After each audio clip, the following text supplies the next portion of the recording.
Hello my dear friends, I welcome all of you to Vishnu classes. आज हम aptitude test के बारे में जानेंगे। सो एप्टीट्यूड क्या होता है? एप्टीट्यूड होता है जैसे जब भी हम कुछ अचीव करते हैं, हमारी एबिलिटी किसी काम को करने की, उसे हम एप्टीट्यूड कहते हैं। सो ऐसे ही एक डेफिनेशन है बिंघम ने दी है। इसका मतलब क्या है कि aptitude refers to those qualities characterising persons ways of behavior which serve to indicate how well he can learn to meet and solve certain specified kind of problems। कि उसमें क्या-क्या क्वालिटीज़ हैं, उसका बिहेवियर कैसा है, कि कितने जो है वो अपनी प्रॉब्लम्स को कैसे वो सॉल्व कर सकता है, उसे हम एप्टीट्यूड बोलते हैं। अगर कोई हम प्रॉब्लम है और हम उसे कैसे किस वे से सॉल्व करते हैं, उसे हम एप्टीट्यूड बोलते हैं। सो एप्टीट्यूड टेस्ट जो हैं वो 2 तरह के होते हैं, एप्टीट्यूड टेस्ट बैटरीज़ और स्पेशल एप्टीट्यूड टेस्ट्स। जब हम एप्टीट्यूड टेस्ट की बात करते हैं, तो एप्टीट्यूड टेस्ट जो हैं वो 2 तरह के हैं। सबसे पहला है जीएटीबी, जिसे हम जनरल एप्टीट्यूड टेस्ट बैटरी कहते हैं, और दूसरा है डीएटी, जो कि है डिफरेंशियल एप्टीट्यूड टेस्ट, और आपको ऐसे ही याद करना है। ये जो जनरल एप्टीट्यूड टेस्ट बैटरी है, वो क्या है? इसमें थर्स्टन ने जो है कुछ स्टडी दी है, और इसमें जो है इसके 12 टेस्ट हैं और 8 पेपर हैं। और अगर हम देखें तो जो इनके 12 टेस्ट हैं वो कौन-कौन से हैं, ये जो आपको बताए हुए हैं, ये सारे टेस्ट ही हैं। कौन-कौन से हैं? जी मतलब जनरल रीज़नेबिलिटी, कि जनरल रीज़निंग जब हम देखते हैं। फिर उसके बाद वी वर्बल एप्टीट्यूड, जैसे हम ओरल कुछ सुनते हैं। एन मतलब न्यूमेरिकल एप्टीट्यूड, नंबर से रिलेटेड होता है ये। एस मतलब स्पेशल एप्टीट्यूड, स्पेशल मीन्स कि किसी एक कला में वो जो बच्चा जो है वो बहुत ज़्यादा स्किल्ड हो। फिर है फॉर्म परसेप्शन, मतलब कि उसकी परसीविंग कैसी है, कैसे वो समझता है। क्यू है क्लैरिकल परसेप्शन, जैसे हम क्लैरिकल काम करते हैं ना, वो वाला।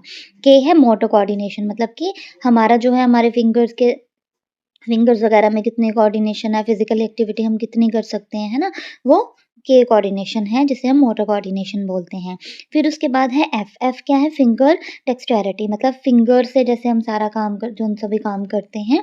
और एम है मैनुअल डेक्स्टेरिटी, और इस मैनुअल में जो है आपको बहुत सारे वेज दिए हुए हैं। तो ये सारे जो है एप्टीट्यूड टेस्ट बैटरी, और आपको जो है इसे एक्सप्लेन नहीं करना, सिर्फ ऐसे ये जो 9 फैक्टर्स हैं इनको आपने बताना है। ये आप बता देना कि 12 टेस्ट हैं और इसके 9 फैक्टर्स हैं, और आप जो है इसे याद कर सकते हो। इसको याद करने के लिए कोई शॉर्ट फॉर्म, जैसे FM, SP, Q, K, GK, GK, VN, ठीक है? FM, SP, Q, GK, VN, ठीक है? जीके और एफएम वर्ड बन रहा है, और इसमें कोई वर्ड तो नहीं बन रहा। पीक्यू बन जाएगा एक, है ना? एफएम, जीके, पीक्यू, एस और एम, ठीक है? इस वे से आप जो है इसे याद कर लेना। फिर उसके बाद जो है हमारा आता है डिफरेंशियल एप्टीट्यूड टेस्ट। अब डिफरेंशियल एप्टीट्यूड टेस्ट में क्या है, इसमें जो है ये 1947 में सबसे पहले बना था। फिर उसके बाद जो है अगर हम देखें, ये बायनेट ने दिया था, और इसके जो हैं 8 टेस्ट हैं, और 8 टेस्ट कौन-कौन से हैं? सबसे पहला है वर्बल रीज़निंग, फिर उसके बाद है न्यूमेरिकल रीज़निंग। वर्बल मतलब जब भी हम वर्बली किसी से बात करते हैं। न्यूमेरिकल एबिलिटी, किसी भी काम को करने की हम में जो एबिलिटी है।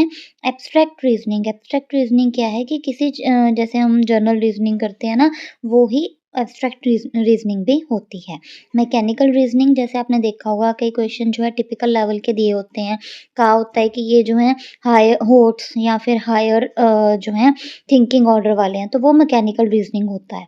फिर उसके बाद है क्लैरिकल स्पीड एंड एक्यूरेसी।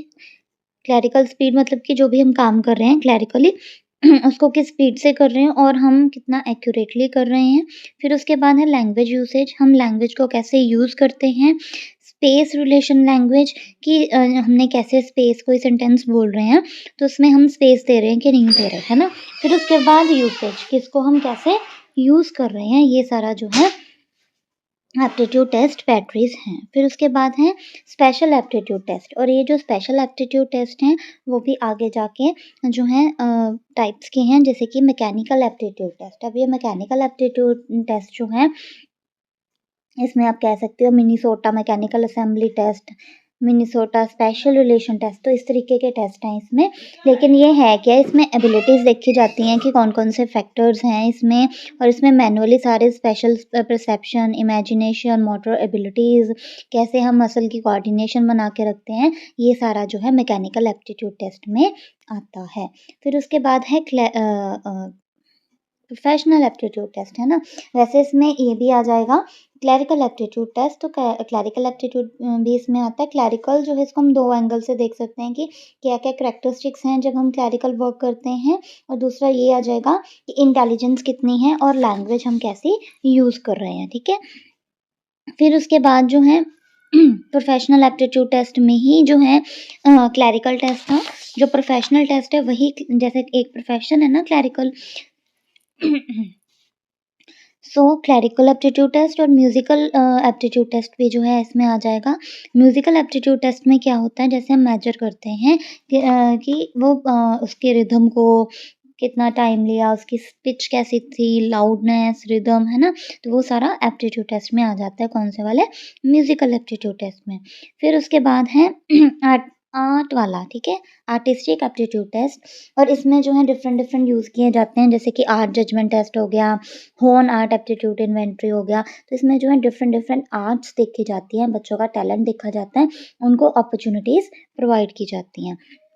और इसी तरीके से एक लास्ट भी है मैनुअल डेक्स्टरिटी, और इसमें जो है ये भी स्पेशल एप्टीट्यूड टेस्ट है जिसमें डिफरेंट मैकेनिकल एप्टीट्यूड्स को देखा जाता है, और इसमें जो स्पेशल जो स्पीड कैसी है, मैकेनिकल कॉम्प्रिहेंशन कैसे हमने करी है, ये सारा जो है इसमें आता है। सो आज हमने जो है एप्टीट्यूड टेस्ट के बारे में जाना है कि किस-किस जो हैं वे से होते हैं। सबसे पहले कि एप्टीट्यूड टेस्ट जो हैं वो 2 तरह के होते हैं।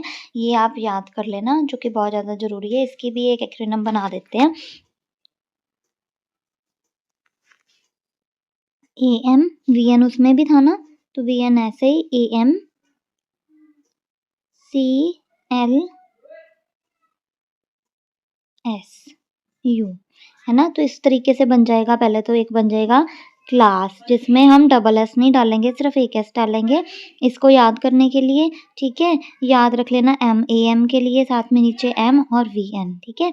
वीएन पहले भी था ऐसे ही और अब भी ऐसे है। इससे जो है आपको शॉर्ट फॉर्म से ये सारे जो है आप एबिलिटीज़ लिख पाओगे, ठीक है? सो आज हमने जो है एप्टीट्यूड टेस्ट के बारे में जाना है, जो कि 2 तरह के हैं। So hope you like this.